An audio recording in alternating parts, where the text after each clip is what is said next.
देहरादून के सहस्त्रधारा में भारी बारिश का कहर देखने को मिला। आपको बता दें कि बीती देर शाम सहस्त्रधारा के ब्रह्मपुरी इलाके में घरों में मलबा घुस गया। इसी के साथ ही 4 मवेशियों की मलबे में दबकर मौत हो गई। साथ ही एक ऑटो भी मलबे में दब गया।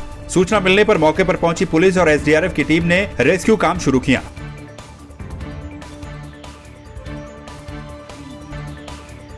रामनगर के नंदा लाइन में रहने वाले सुहेल नाम का युवक मंगलवार की रात से लापता चल रहा है। युवक के भाई ने थाने में गुमशुदगी की रिपोर्ट दर्ज करवाई है। युवक के भाई का कहना है कि दुकान से घर लौटते वक्त अज्ञात लोगों ने उसके भाई को रोककर उसे जबरन गाड़ी में डालकर अपने साथ ले गए। पुलिस ने बताया कि मामले में टीमें गठित कर दी गई हैं और लापता युवक की तलाश की जा रही है। सर, घटना मेरे भाई के साथ हुई है। रात्रि 9 बजे वो कानिया में उनकी दुकान है।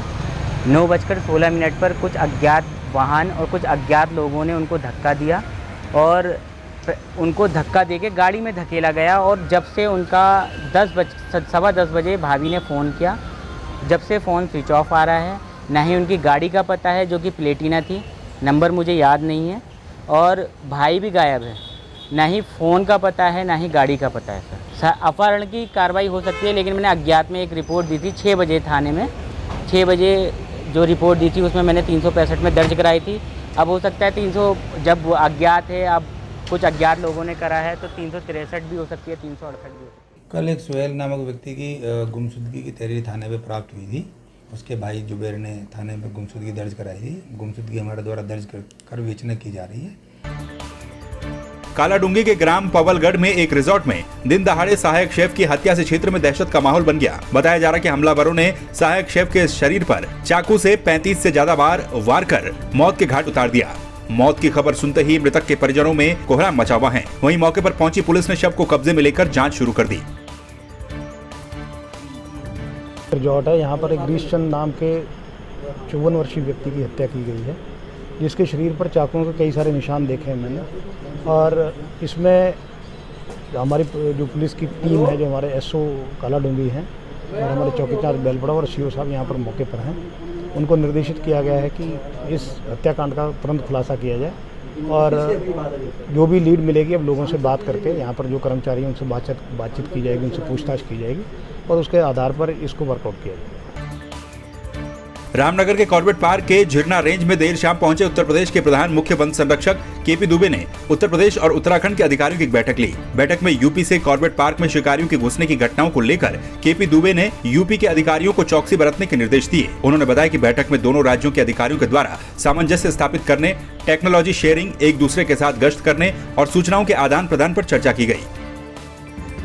उत्तर प्रदेश और उत्तराखंड एक दूसरे के सिस्टर स्टेट्स हैं और जो वन्य जीवों के संरक्षण के संबंध में या वन संरक्षण के संबंध में हमारे पूर्व से ही यह स्थापित परंपरा रही है कि एक दूसरे के सहयोग से, एक दूसरे के कर्मचारियों और अधिकारियों के सहयोग से वन्य जीव संरक्षण और वन संरक्षण में कैसे कीर्तिमान स्थापित करें और प्रबंधन को हम आगे ले जाएं, ताकि वन्य जीव स्वच्छंद रूप से विचरण कर सकें और हमारे वनों का भी सतत रूप से विकास होता रहे।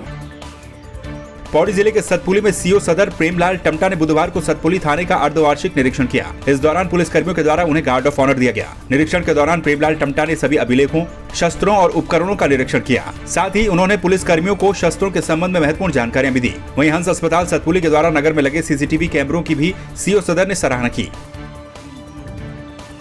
हमारे शस्त्र होते हैं, उनका रख रखाव ये देखा जाता है कि किस प्रकार का है। जैसे बरसात होती है, बरसात काल में उनके अंदर कोई फफूंदी तो नहीं लगी या इस तरह से कोई भी चीज़ जो है खराब तो नहीं हो रही है। साथ साथ जो थाने का जो रिकॉर्ड होता है उसको प्रत्येक घोषित कर चेक किया जाता है कि उससे जो प्रविष्टियाँ वो सही रूप से अंकित है नहीं है, ये सब देखी जाती है। साथ साथ जवानों को भी जो है अनुशासन का पाठ पढ़ाया जाता है और जो थानाध्यक्ष होते हैं उनको भी इस बारे में जो है अवगत कराया जाता है कि आपकी इनकी गतिविधियों पर अंतर वो रखेंगे, ध्यान रखेंगे इनको जो है। और इस प्रकार से जो है पूरा थाने का जो है जिम्मेवारी आप देखेंगे काम करें। कमियाँ लगभग कुछ तो मिलती है, लेकिन फिलहाल कोई ऐसी कमी नहीं मिली मुझे देखने के लिए। जो है सभी जो है जितने भी जो है कागज़ या दस्तावेज है सब अपडेट हैं और थाने में हमारे कैमरे लगे हुए हैं। अब पहले सीसीटीवी डेस्क के द्वारा जो है या एसओ साहब के प्रयास से यहाँ पर किसी संस्था से जो है ये लगाया गया है और जिससे हम प्रत्येक चीज़ का जो है यहीं से मॉनिटरिंग करते हैं बैठ के थाने के अंदर से जो है। देहरादून में उद्योग सचिव डॉक्टर पंकज कुमार पांडे ने प्रेस वार्ता करते हुए बताया कि मुख्यमंत्री की अध्यक्षता में राज्य स्तरीय उद्योग मित्र समिति की बैठक हुई। उन्होंने बताया कि मुख्य सचिव के द्वारा कई बार इंडस्ट्रीज के संबंध में बैठक की जा चुकी है और प्रदेश में ज्यादा से ज्यादा उद्योगों को लाकर निवेश करवाने पर जोर दिया जा रहा है। उन्होंने प्रदेश में हो रहे विकास कार्यों को लेकर भी जानकारियां दी। फार्मा का एक बड़ा हब है उत्तराखंड, हम फर्दर उसको पुश कर रहे हैं। आयुष की जहाँ तक बात है, आयुष को भी हम ट्राई कर रहे हैं। कल मैं आयुष के जो मैन्युफैक्चरर्स हैं उनके साथ अलग से मैंने एक मीटिंग प्लान की है।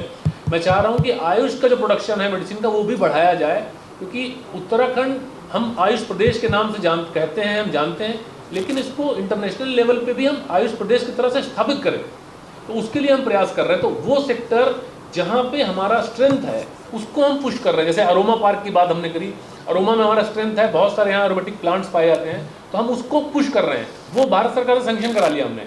AKIC का प्रोजेक्ट है वो हमने सैंक्शन करा लिया, जो मैंने बताया खुरपिया में। तो जो हमारी स्ट्रेंथ है उसके हिसाब से हम काम करते हैं। भारत सरकार जितनी भी स्कीमें लॉन्च करती है, जो भी प्रोजेक्ट लाती है, सारे के सारे उत्तराखंड नहीं ले सकता है, वो पॉसिबल भी नहीं है, कोई भी स्टेट के लिए पॉसिबल नहीं है। तो जितना हम लोग कर सकते हैं हम लोग कर रहे हैं, और फर्दर हम प्रयास कर रहे हैं अपनी पॉलिसीज़ के माध्यम से, अपने एफर्ट्स से, कि जो इंडस्ट्रीज़ के जो इश्यूज़ हैं उसको टाइम से रिजॉल्व करें और ज़्यादा से ज़्यादा निवेश यहाँ पे ला सकें। 5 गुना रॉयल्टी बढ़ाए जाने के सरकार के फैसले के विरोध में प्रदेश भर के ठेकेदारों ने प्रांतीय खंड कार्यालय में एक महत्वपूर्ण मीटिंग की, जिसमें सरकार के इस फैसले का पुरजोर विरोध किया गया। ठेकेदारों का कहना है कि अगर सरकार ने इस फैसले को वापस नहीं लिया तो प्रदेश भर के ठेकेदार कार्य बहिष्कार करते हुए हड़ताल पर चले जाएंगे। हम आज देहरादून में जितने भी हमारे ठेकेदार हैं, सभी विभाग के यहाँ इकट्ठे हुए हैं प्रांतीय खंड में, और आज सर्वसम्मति से निर्णय लिया गया कि सरकार जो रियल्टी की मौजूदा दर है, जिसमें उन्होंने जियो जारी किया है कि हम 5 गुना वसूलेंगे, अगर इस निर्णय को वापस नहीं लेती तो हम सरकार को अगले 3 दिन का समय दे रहे हैं। 3 दिन तक सरकार ने इस पर कोई निर्णय नहीं दिया तो पूरे प्रदेश के ठेकेदार कार्य बहिष्कार करने के लिए, काम रोकने के लिए, तालाबंदी करने के लिए और अनिश्चितकालीन धरना देने के लिए विवश हो जाएंगे। हमने आज एक निर्णय लिया है, सबका सुझाव एक है कि भाई अगर प्रदेश के अंदर सरकार अगर ठेकेदारों के ऊपर इस तरीके के नए नियम जो लागू कर रही है, जैसे अभी 5 गुना रॉयल्टी, जो कि ठेकेदार हर समय जो है रॉयल्टी सरकार को मिलती है, सरकार को देता है, लेकिन फिर भी ठेकेदारों से 5 गुना वसूल करेंगे, तो हम उसके विरोध में पूरे प्रदेश के ठेकेदार आज एकजुट हैं। अभी हमारे प्रदेश के पूरे पहाड़ पर्वतीय जिलों में जितने भी ठेकेदार हैं, सब तालाबंदी और कार्य बहिष्कार कर रहे हैं। देहरादून के घंटाघर स्थित भारत रत्न डॉक्टर भीमराव अंबेडकर और उत्तराखंड राज्य निर्माण आंदोलन के पुरोधा इंद्रमणि बडोनी की प्रतिमा पर बीजेपी के प्रदेश अध्यक्ष महेंद्र भट्ट ने पुष्पांजलि अर्पित की। इस अवसर पर मौजूद कार्यकर्ताओं से बातचीत में उन्होंने कहा कि हम सबको डॉक्टर अंबेडकर के सिद्धांतों पर अमल कर देश और समाज का निर्माण करना है। मुझे ये दायित्व मिला तो मैंने अपना कर्तव्य समझा कि संविधान निर्माता और जिनसे पूरा समाज जिनके पद चिन्हों पर चल रहा है, उनके चित्र पर जाकर मैं माल्यार्पण करूं। उत्तराखंड के गांधी, और जिन्होंने पूरे राज्य के अंदर अलग राज्य के प्रेरक के रूप में जिनको हम जानते हैं, आज इंद्रमणि बडोनी जी को मैं माल्यार्पण करूं, कुछ छोड़ के यहाँ पर आया हूँ। पौड़ी जिले के खड़खोला गांव में एक घर से अज्ञात चोरों ने दिन दहाड़े 60,000 रुपए नगद समेत घर के गहनों पर हाथ साफ कर दिया। मकान में अकेले रहने वाली भादी देवी ने इसकी शिकायत तहसील में की, लेकिन पटवारियों के राजस्व कार्य बहिष्कार के चलते उनकी रिपोर्ट दर्ज नहीं हो सकी। बुजुर्ग महिला कार्रवाई की मांग को लेकर स्थानीय विधायक और डीएम पौड़ी के पास भी गई, जहां पर उन्होंने बताया कि मंगलवार को सुबह वो अपने नजदीकी गांव पंडाली गई हुई थी। जब दोपहर के बाद वो अपने घर लौटी तो घर के ताले टूटे मिले और घर से 60,000 रुपए की नकदी, सोने चांदी के गहने गायब मिले। वहीं जिलाधिकारी ने 24 घंटे के अंदर वृद्ध महिला की तहरीर लिखने के निर्देश संबंधित राजस्व पुलिस को दे दिए हैं।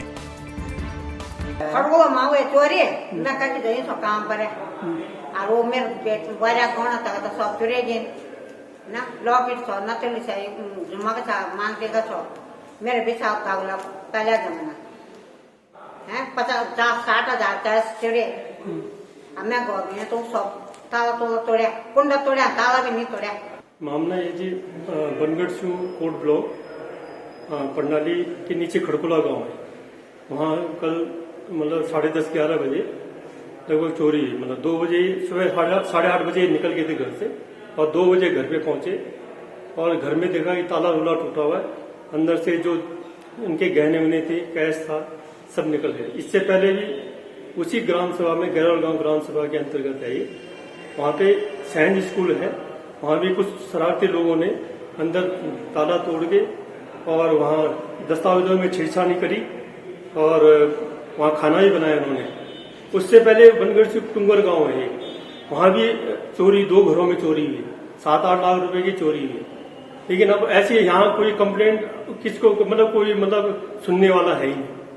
ग्राम पंचायत खड़कोला की निवासी हैं भाती देवी, उनके द्वारा शिकायत किया गया कि उनके मकान में चोरी हुआ है और उनके कुछ गहने और लगभग 60,000 रुपए की धनराशि का चोरी हो गया है।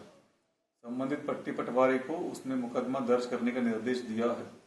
24 घंटे के भीतर उसमें मुकदमा दर्ज किया जाएगा और उसके पश्चात उसमें जांच की जाएगी। संगीन प्रकरण अगर सामने आता है और जांच करने में पुलिस विभाग का सहयोग भी अपेक्षित होगा तो उस संबंधित प्रकरण को पुलिस विभाग को भी हस्तांतरित किया जाएगा अग्रिम जांच के। अपनी तरफ से ये आग्रह करूंगा कि सभी लोग आजकल पढ़े लिखे हैं, जागरूक हैं, सब लोगों को ये देखना चाहिए कि हमारे गांव में कौन व्यक्ति कहाँ से ये सामान बेचने के लिए आया है, उसकी निगरानी करें, उससे कार्ड देखें कि तुम कहाँ से आए भाई, है ना। तो इससे जो है ये चोरियां बंद होंगी। अभी पता नहीं लगता कि गांव में कौन व्यक्ति आया और कहां से चोरी करके चला गया। लालकुआं सेंचुरी पेपर मिल के प्रदूषण के खिलाफ लड़ाई लड़ने के लिए प्रांतीय उद्योग व्यापार मंडल लालकुआं ने हुंकार भरी है। सेंचुरी पेपर मिल से निकलने वाले प्रदूषण से लोगों का जीना मुश्किल हो गया है। इसी को देखते हुए व्यापार संघ के अध्यक्ष दीवान सिंह के नेतृत्व में एक बैठक की गई, जिसमें निर्णय लिया गया कि आगामी 15 अगस्त को व्यापार मंडल के द्वारा नगर में स्कूली बच्चों के साथ जन जागरूकता रैली निकाली जाएगी और लोगों को प्रदूषण के खिलाफ जागरूक किया जाएगा। साथ ही उनका कहना है कि तहसील कार्यालय में पहुंचकर एक ज्ञापन मुख्यमंत्री के नाम भी भेजा जाएगा और अगर उनके ज्ञापन पर कार्रवाई नहीं होती है तो नगर का संपूर्ण बाजार बंद कर आंदोलन किया जाएगा।